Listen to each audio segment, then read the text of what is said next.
इधर खालिस्तान का समर्थन करने वाले कनाडा के प्रधानमंत्री जस्टिन ट्रूडो को बड़ा झटका लगा है। जस्टिन ट्रूडो की पार्टी को समर्थन करने वाली न्यू डेमोक्रेटिक पार्टी ने अपना समर्थन वापस ले लिया। इसके बाद कहा जा रहा है कभी भी ट्रूडो की सरकार गिर सकती है। रिपोर्ट आप सबको दिखाते हैं।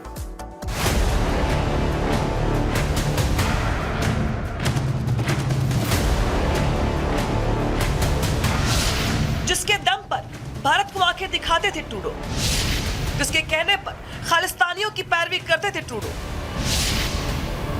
उसी खालिस्तानी समर्थक जगमीत सिंह ने ट्रूडो को बड़ा झटका दिया है। जगमीत सिंह ने ट्रूडो की घंटी बजा दी।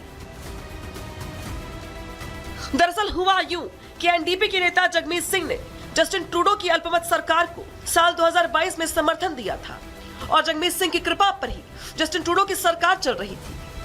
लेकिन अब कट्टर खालिस्तान समर्थक जगमीत सिंह ने भी जस्टिन ट्रूडो को थैंक यू बोल दिया है। जगमीत सिंह ने एक वीडियो जारी कर ऐलान किया कि अब वो जस्टिन ट्रूडो की लिबरल पार्टी को और समर्थन नहीं देंगे।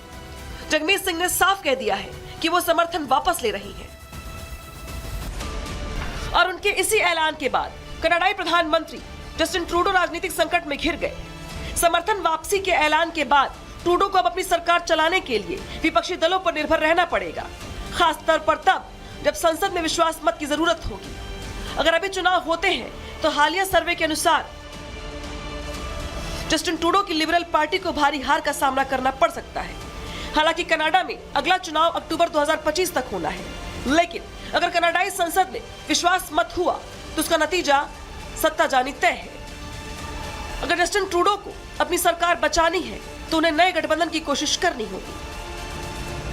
एनडीपी के नेता और खालिस्तान समर्थक जगमीत सिंह का यूं मुंह मोड़ना जस्टिन ट्रूडो के लिए इसलिए भी बड़ा झटका माना जा रहा है क्योंकि इसी जगमीत सिंह के कहने पर ही जस्टिन ट्रूडो ने भारत के साथ संबंध खराब किए और इसी जगमीत सिंह के कहने पर ही ट्रूडो खुलकर खालिस्तानियों की पैरवी करते रहे।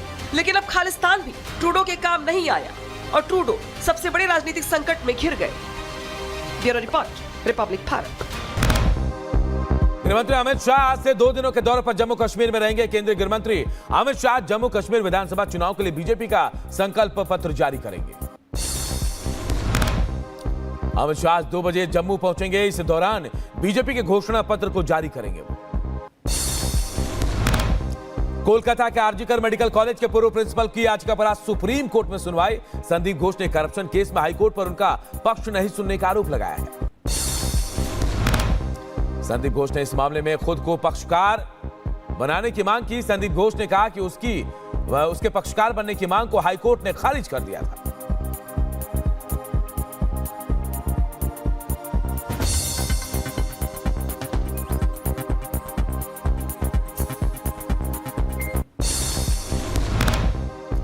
कांग्रेस नेता राशिद अल्वी ने शिमला में मस्जिद हटाने की मांग पर कहा वो वक्फ की जमीन है, उसको गिराने का कोई सवाल नहीं।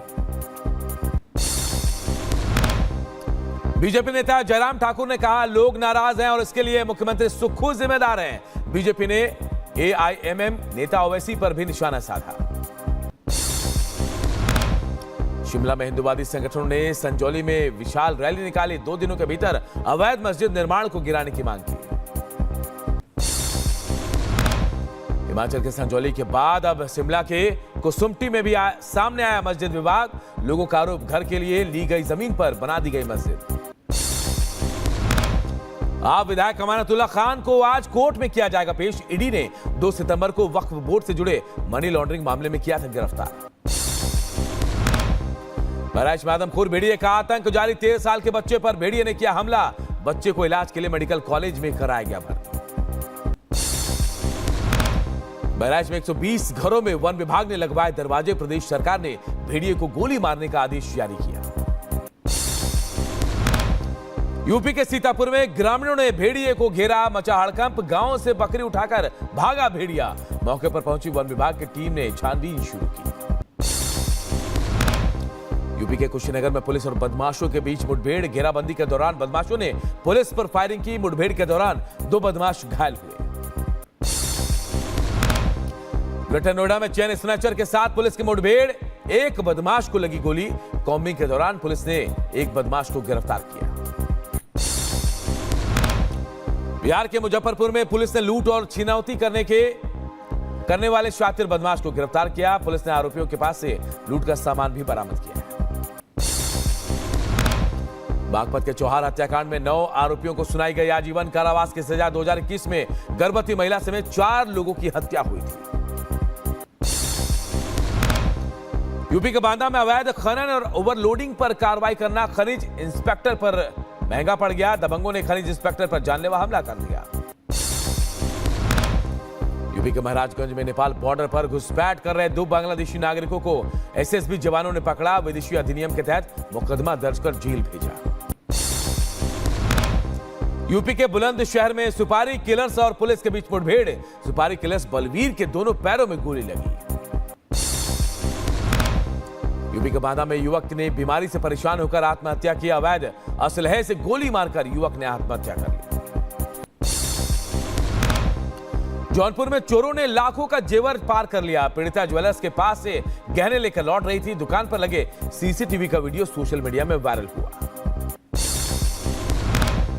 सीतापुर में अपहरण के बाद मासूम की हत्या। पुलिस ने हत्या के आरोप में 4 अपराधियों को गिरफ्तार किया है। उज्जैन में दिन दहाड़े महिला के साथ दुष्कर्म में पुलिस ने आरोपी को गिरफ्तार किया। आरोपी ने महिला को शराब पिलाकर दुष्कर्म किया। महिला को दिया था शादी का झांसा।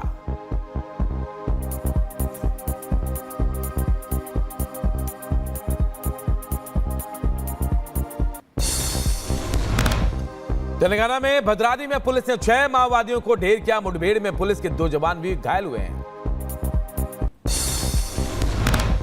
यूपी के बांदा में खनन माफिया के वाहनों पर अफसरों को चेकिंग महंगा पड़ गया। चेकिंग अभियान के दौरान दबंगों ने खनिज इंस्पेक्टर के साथ मारपीट कर दी। कासगंज में लापता महिला अधिवक्ता का नहर में मिला शव। शरीर पर दिखे चोट के निशान। शव की शिनाख्त की जा रही है। एमपी के जबलपुर में पुलिस से बचने के लिए आरोपी ने खुद को होटल के वॉशरूम में बंद कर लिया। दरवाजा तोड़कर पुलिस ने आरोपी को गिरफ्तार कर लिया। मेरठ में पुलिस को मिली बड़ी कामयाबी। पुलिस ने हनी ट्रैप के गैंग का खुलासा किया। 2 युवतियों समेत 7 लोगों को गिरफ्तार किया गया। यूपी के सीतापुर में बुजुर्ग पर नाबालिग से छेड़छाड़ का आरोप। पॉक्सो एक्ट के तहत पुलिस ने गिरफ्तार किया। यूपी के सुल्तानपुर में ज्वेलर की दुकान पर दिन दहाड़े डकैती की कोशिश। मुठभेड़ में मारा गया 1 लाख का इनामी डकैत मंगेश यादव। यूपी के संभल में पुलिस और बदमाशों के बीच मुठभेड़। गोली लगने से इनामी बदमाश घायल। पुलिस ने किया गिरफ्तार। यूपी के मुजफ्फरनगर में चेकिंग के दौरान पुलिस और बदमाशों के बीच मुठभेड़। पकड़े गए आरोपियों ने चोरी का सामान उनसे बरामद किया गया। आगे की कार्रवाई कर रही है पुलिस। यूपी के बदायूं में घर में घुसे युवक को ग्रामीणों ने जमकर पीटा। पिटाई का वीडियो सोशल मीडिया में वायरल हो रहा है। यूपी के बदायूं में दबंगों का आतंक। गांव वालों ने चकमार्ग पर कब्जा करने का आरोप लगाया। पुलिस मामले की छानबीन में जुटी। यूपी के शाहजहांपुर में गलत इंजेक्शन लगाने से बच्ची की मौत। परिजनों ने डॉक्टर पर गलत इंजेक्शन लगाने का आरोप लगाया। रोड जाम कर हंगामा भी किया गया। यूपी के सोनभद्र में व्हाट्सएप ऐप के जरिए माहौल बिगाड़ने की कोशिश। पुलिस ने व्हाट्सएप ऐप ग्रुप को चिन्हित कर कार्रवाई शुरू कर दी है। यूपी के उन्नाव में थाने के सामने चोरी की घटना को अंजाम दिया गया। ट्रांसफार्मर लेकर फरार हुए चोर। सीसीटीवी में रिकॉर्ड हुई पूरी घटना।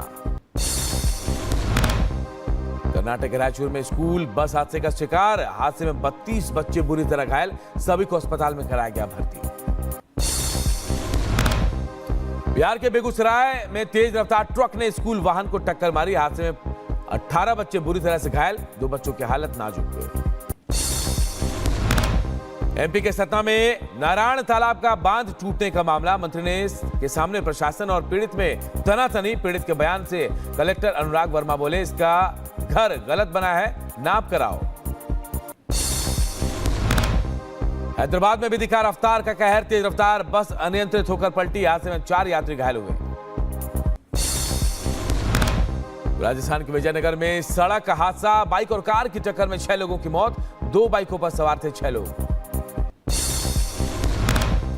यूपी के बदायूं में मवेशी से टकराकर कार ने कई लोगों को रौंदा। हादसे में 2 बच्चे घायल। पुलिस ने चालक को हिरासत में लिया। शेख हसीना को लेकर बांग्लादेश सरकार का बड़ा बयान।